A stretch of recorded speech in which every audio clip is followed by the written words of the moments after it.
Welcome to the Strength for the Day podcast, hosted by Pastor Dennis Fountain of Moses Lake, Washington.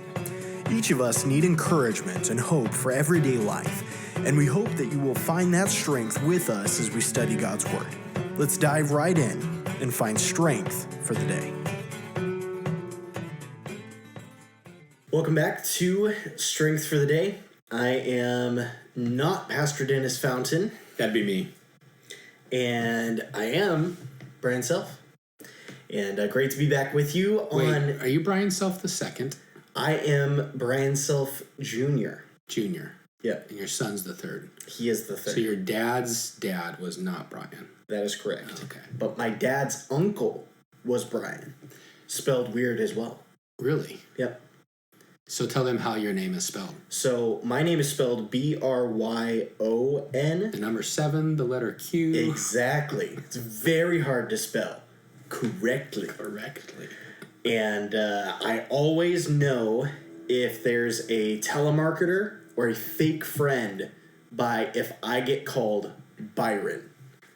So someone wait, that one time you won something from another church who will not be named. But who may or may not be in a country that is not the U.S. That is just north of the U.S. But south of the northernmost whatever's Arctic. north of that. That's that one time when they called you Byron. Yep. That was great. Yep. And I think they did it on purpose. They said, "Congratulations, Byron." And I would like to say that I have deeply enjoyed that particular hoodie that was given. But Byron comes to your mind every time you wear it. No. It's not even that. It's that my wife steals it. Oh, does she really? Hannah steals my sweatshirts all the time. That's fine though. I'm yeah, it's fine. You know, I don't wear them for better or for worse, richer or poorer, sweatshirts or hoodies. You know, yeah. It's hers. She has to put up with me, so she can borrow your hoodie. She can borrow my hoodie for as long as she puts up with me. Good. So I'm good with that. Well, I'm really excited about today's episode, and we're going to be in Colossians 1 and verses 15 through 20. And why don't you bring us back up to speed, Pastor, on the book of Colossians and where we have been up till this point. Okay, so real quick, just so we don't get too repetitive. Yep. Paul, writing to the believers at Colossae, he hadn't been there. He's sitting in a jail cell. He is writing to them, having heard from Epaphras, who probably started the church, but Paul has heard that this is the believers at Colossae are filled with faith, that they love each other. I think they love the community. They love the Lord. Paul had heard about their hope, like their expectation. They knew what they had was true. But Paul had also heard about some things that were plaguing them. So some belief systems that were causing a lot of the Christians there to question. I would say not necessarily question their salvation, but question like, okay, is Jesus enough? Like, do we need Gnosticism? Do we need more knowledge of something else plus Jesus? Do we need asceticism? Do we need to give up a bunch of things and have sacrificing plus Jesus? Do we need Judaism, the law plus Jesus? And I love knowing that coming into our text for today. Absolutely. Because it's like, we're going to see it. Paul is like, hey, it's Jesus plus nothing, like just Jesus. And I love that thought. So Paul is writing to help and encourage these believers in realizing what they have in Christ is enough for them. And so last week we were challenged to keep growing in our faith. Mm-hmm. Week before that we were challenged just in our testimony and in how we go through trials and try to encourage others. And I know today will be good too. Yep. I'm super excited for this week because this section of verses 15 through 20 in Colossians 1 answers so many questions about Jesus, about kind of our place in the world. It answers questions about the spiritual realm. It answers questions about the resurrection. Yeah. It answers questions about the origin of the universe itself. There is so much packed into just these 6 verses. Yeah, it really, I don't even know if we can cover it in this amount of time. Oh, doubtful. I mean, we'll try to do it, so Yeah. it'll be good. Whatever we do, we know from this section we will get some strength for our day. So, Pastor, why don't you read Colossians 1:15 through verse 20. All right, verse 15, who is the image of the invisible God, the firstborn of every creature. We need to actually go back. So here's what I'm going to do. I'm going to go back to verse number 12. Great. All right, just to give us kind of a runway into this.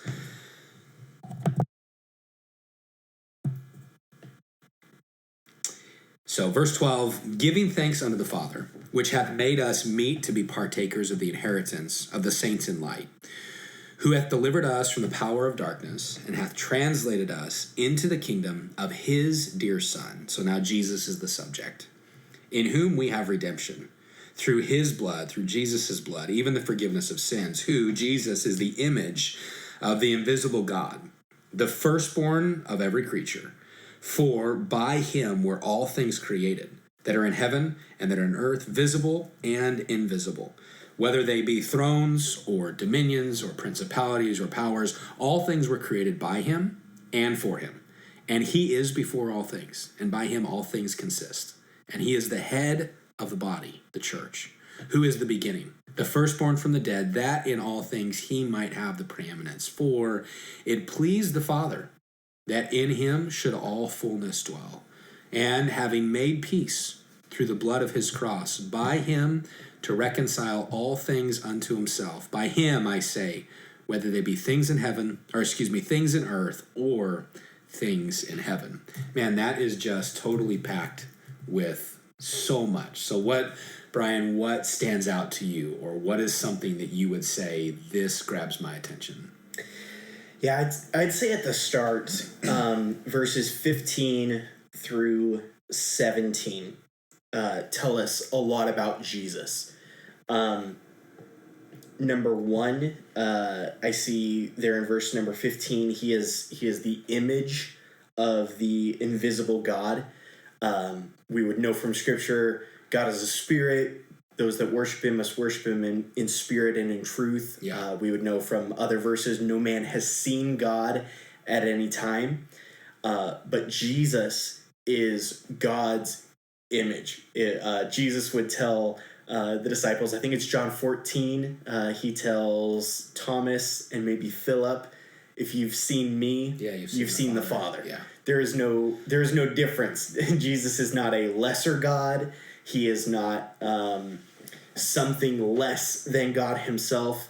You would see some of the different creeds and things that would talk about the fact that they are co-equal in glory, in essence, though they are two distinct persons. Yeah. That Jesus is God himself. And one thing I want to note in verse 15, where it says that Jesus is the firstborn of creation, and want to highlight the fact that that does not mean that Jesus is a created being. Right. This word is used even in Psalm 88 in the Septuagint, the Old Testament Greek translation of the Hebrew Testament. This exact same Greek word, firstborn, I think it's prototokos, is used where God says that David is his firstborn in the specific kingdom of Israel that he set up. Well, David was like the 7th born kid of Jesse. So right. Either God is lying, or in these instances, firstborn does not denote birthplace. Like the birthplace. Yeah. It's a place of prominence. Right. So Jesus is given first place over all creation. He is not subservient to anything in creation. He rules over all of it. Yeah. Yeah, and that's where I would say, I think there's 5 things that Paul is highlighting in just those verses. So he's the image of the invisible God. He existed before creation, so he is the firstborn. He created all things, right? It says, verse number 16, for by him were all things created. So there's your co-equality to God. And then all things exist for him. So verse number 16, whatever it is, they were created by him. In verse 17, he is before all things, and by him all things consist, and he is the head. He is the head of the body, the church, who's the beginning. And he just goes into this mindset of all things exist for him. Yeah. And then I also see in there the fact that he holds it all together. Yeah. Right? He holds everything together. And that reminds us of Hebrews chapter 1, where it says that Jesus Christ upholds all things by the word of his power. Yeah. And here's what I think, and I'm going to kick it back to you for a thought on this before we get into verse 18. But here's what's interesting to me. And we do not have the time to do it in our episode, but if we studied out Gnosticism, asceticism, and pantheism, those three things specifically they're all addressed in the book of Colossians. But what's really cool is all three of them are completely obliterated through just these 5 verses. Yep. Like through these 5 verses, Paul's like, all right, so let me help you out about Gnosticism. Jesus is better than all knowledge. Okay, let me help you out about pantheism, about Jesus in things. Like, no, he is. Like, he created it. So he was before it. He's not in it. He was before it. Yeah. And then, asceticism, giving things up. Hey, you need to realize that just because you give things up doesn't mean you're closer to God, because he actually deserves all the glory for everything, no matter what. And there's just kind of this, like, let me take all these belief systems that are attacking your Christian faith, and let me just give you one name, Jesus. Yeah. Okay, game over. I just won. That's Paul saying, checkmate, it's done.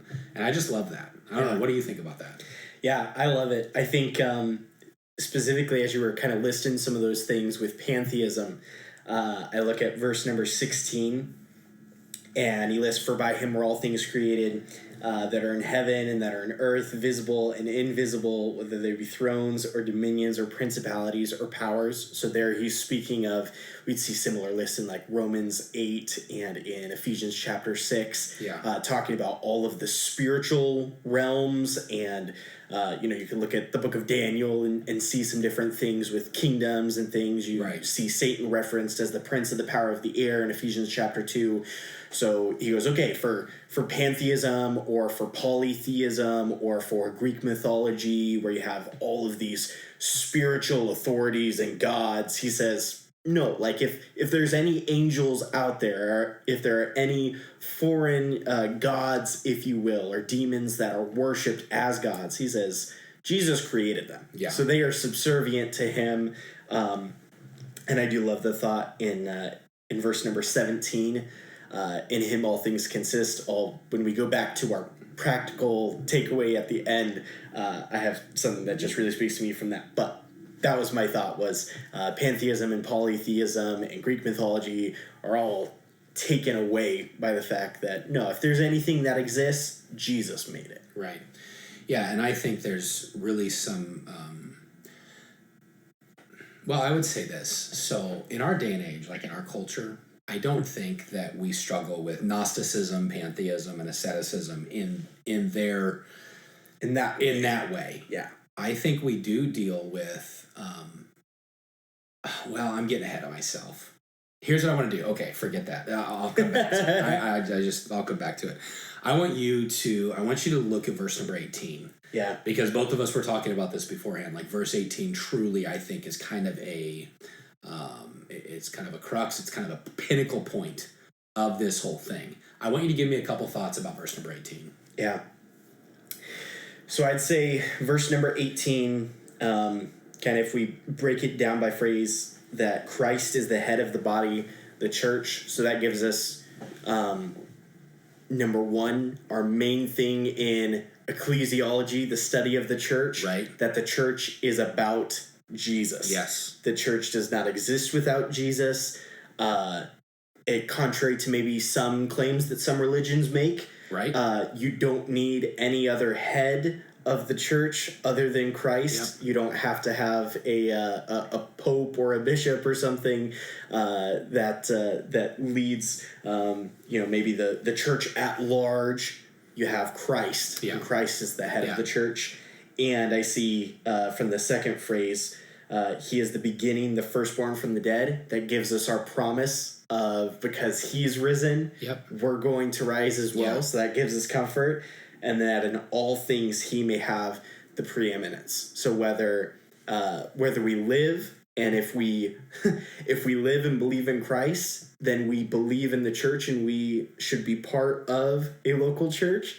So that gives us purpose in our life. It gives us hope for the afterlife, that as he rose, we too will rise, and that in everything that we do, life and death, Jesus is the one that we live for. Yeah, and I think that phrase of Jesus being preeminent, so thinking about it in the context of verse 18, like that in all things he might have the preeminence, and it, again, the subject being Christ and the church right there. Yeah. Right? He should have first place in the church. Mm-hmm. But I remember doing a study on that word preeminent years ago, and I had heard it explained one time. Someone said that preeminent means in first place. So, okay, I agree with that. Yeah. Okay, preeminent to be in Sure. first place. But when you dig into that word preeminent, it doesn't just mean first place. It really means only place. Yeah. So it's like, have you ever been really close to something that's right up in your face? And you get really close to something, like I just did the microphone, like I'm just get really close to it.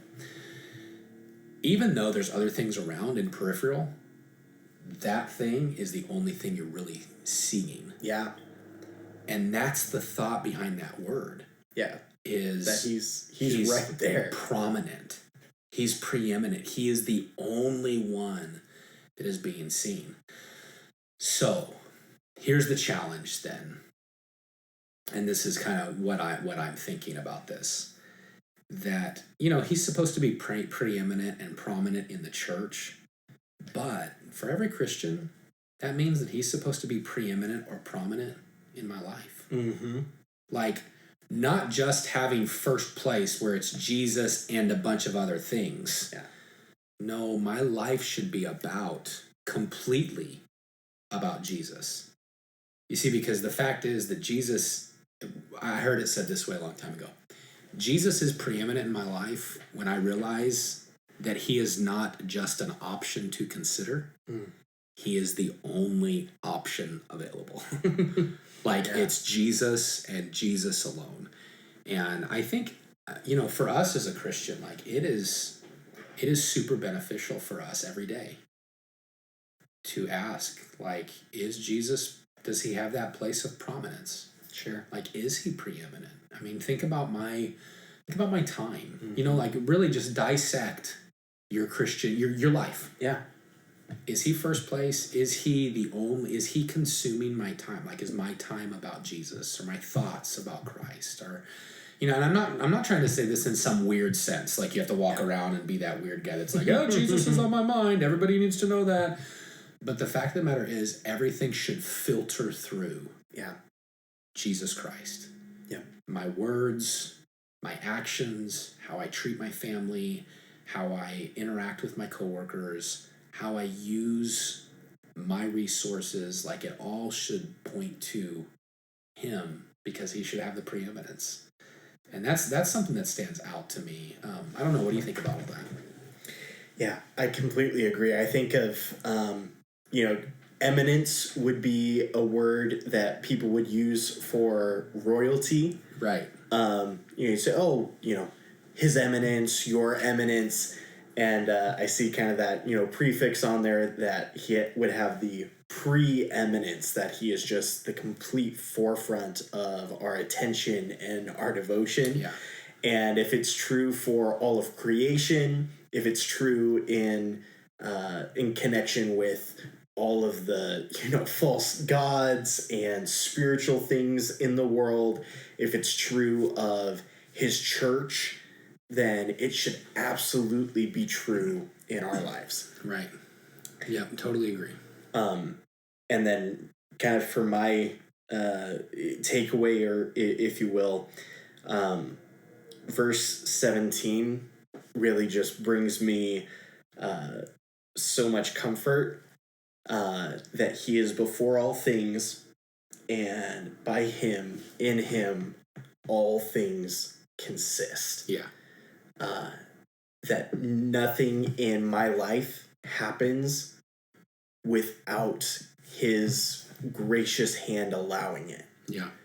So whether hard times come, whether good times come, I don't have to live my life in fear or trepidation or dread, because I know that he's upholding everything. Yeah.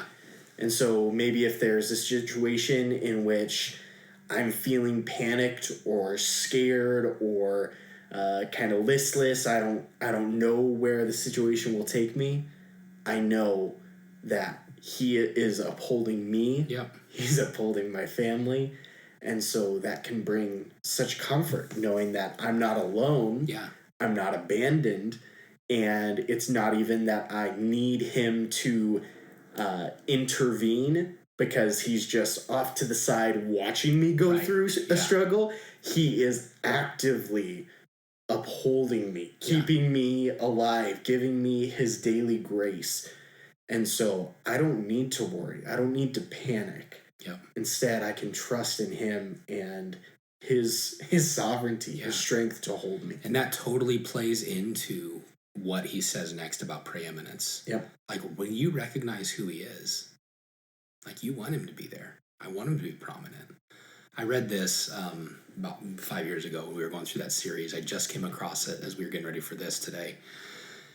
Here's a quick thought. One author said this, He said, he, Jesus, was infinitely rich and became poor. He assumed our human nature, entered into our sin-polluted world without being tainted by sin. He took our guilt. He bore our griefs. He carried our sorrows. He was wounded for our transgressions. He was bruised for our iniquities. He was raised for our justification.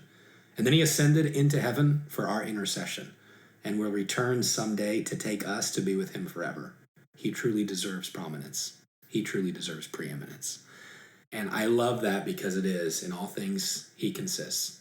Like here, it's Jesus. He's got it. Yeah. He holds you in the palm of his hand. And what that does to a Christian's fear and anxieties is incredible, because they dissipate when we realize, like, who he is, what he does, and what he has for us today.